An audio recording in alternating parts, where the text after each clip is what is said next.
There is a specific feeling that descends upon the modern soul on a Sunday evening. It is not fear of starvation, it is not fear of war, it is not fear of the plague.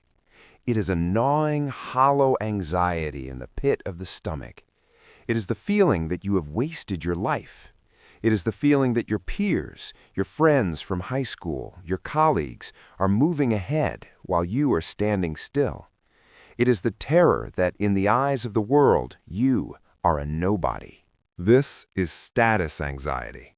It is the most pervasive, silent, and destructive epidemic of the 21st century. We live in a world of unprecedented abundance. A medieval king would envy your heating, your medicine, your spices, and your technology. Yet, studies show we are more anxious, more depressed, and more unsatisfied than any generation in history. Why? Because we do not judge our lives by what we have. We judge our lives by what our neighbors have. The philosopher Alain de Botton diagnosed this pathology. He realized that our anxiety is not a sign of greed, it is a sign of a broken heart. We are not chasing money for the sake of money. We are chasing love. We want the world to look at us with respect. We want to be somebody. In this dossier, we will deconstruct the trap of meritocracy.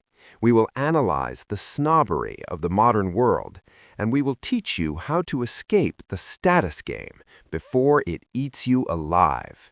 Welcome to Umbra Decode. It is time to step off the ladder. To understand why you hate yourself for failing, you must look at history.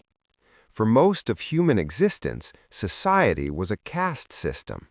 If you were born a peasant, you died a peasant. If you were born a lord, you died a lord. This sounds terrible to us, but it had one massive psychological advantage. You did not blame yourself for your station. If you were poor, you were an unfortunate. God put you there. It was destiny. You could still be a good Christian, have dignity, and go to heaven. Then came the modern world. We replaced aristocracy with meritocracy. The idea is beautiful. Anyone can make it if they work hard. You can be the president. You can be a billionaire. But this beautiful idea has a dark, poisonous shadow. If it is true that anyone can make it and you haven't made it, then there is only one explanation.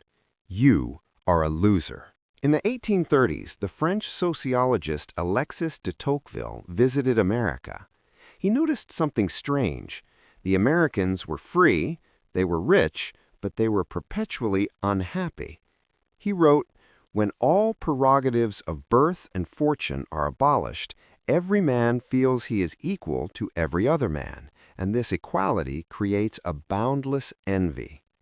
When you are unequal by law, you don't compare yourself to the king. He is a different species.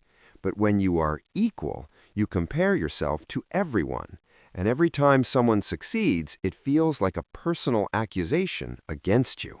This system creates a specific type of monster, the snob. We usually think a snob is someone who likes opera and expensive wine. This is false. A snob is anyone who takes a small part of you, your job title, your bank account, and uses it to come to a complete verdict on who you are as a human being. The snob does not care about your kindness. They do not care about your integrity. They do not care about your devotion to your family. They care about your signifiers. Do you have the watch? Do you have the car? Do you have the verified check mark? If you do, you are worthy of love. If you don't, you are invisible. De Botton argues that our desire for status is actually a desire to regain the unconditional love we had as children. When you were a baby, you didn't need a job to be hugged. You existed, and you were delighted in. As adults, the world becomes cold. The snob offers us a deal. I will give you that love again, but only if you impress me. We buy the Ferrari not to drive fast, but to buy the attention of people who despise us. We are trying to fill an emotional hole with a material object, and it never fits. Why is it never enough? The father of American psychology, William James, gave us an equation. Self-esteem equals success divided by expectations. You can increase your self-esteem by increasing your success, or you can lower your expectations. The problem is that the modern world forces our expectations to infinity. We do not envy everyone. We only envy our reference group. You do not envy the Queen of England. She's too different. She's too far away. You envy your old classmate. You envy the guy who started at the company at the same time as you but got promoted first. The closer they are to you in age and background, the more their success humiliates you. Social media has destroyed the barriers of the reference group. In 1800, you only compared yourself to the other farmers in your village. In 2025, you compare yourself to the top 0.01% of the entire planet. You open your phone and see the best day of everyone else's life. You compare their highlight reel to your behind the scenes. It is a machine designed to manufacture inadequacy. It tells you that normal is a failure. In a meritocracy, poverty is not just a misfortune, it is a sin. In the past, the poor were called unfortunates. It implied bad luck. Now they are called losers. It implies bad character. Society tells you if you are at the bottom, it is because you are stupid, lazy, or weak. This is the cruelty of the self-help industry. It promises that you are the master of your fate. But if you are the master of your fate, then you are entirely to blame when you crash.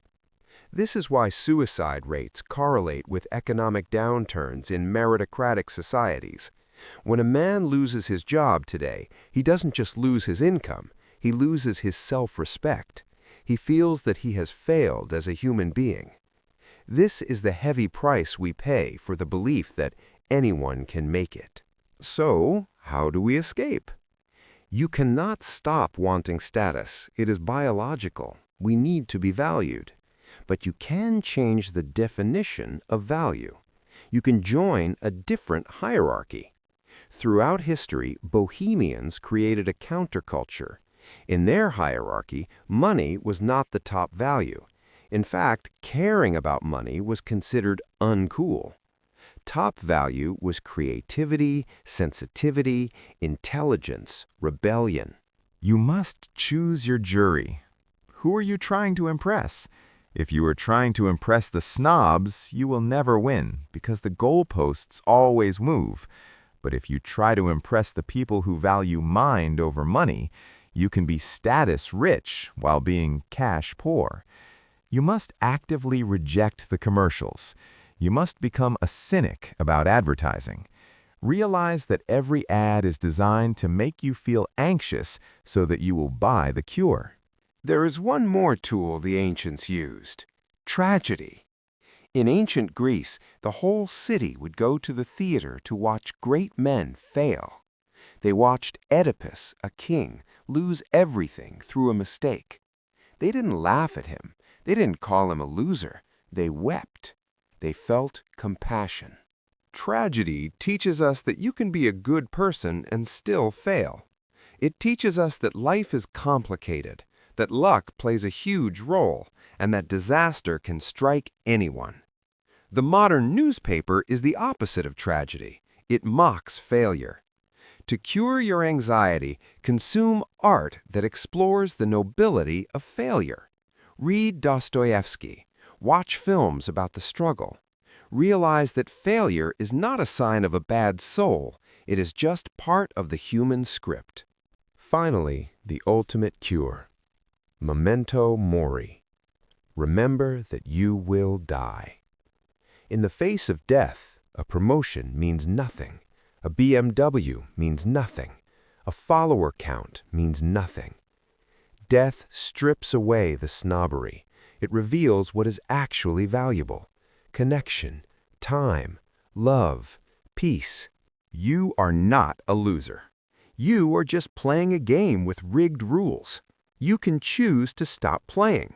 You can choose to be nobody to the world and everything to the people who matter. Step off the ladder. The ground is solid. To find freedom in a world of cages, subscribe to Umbra Decode.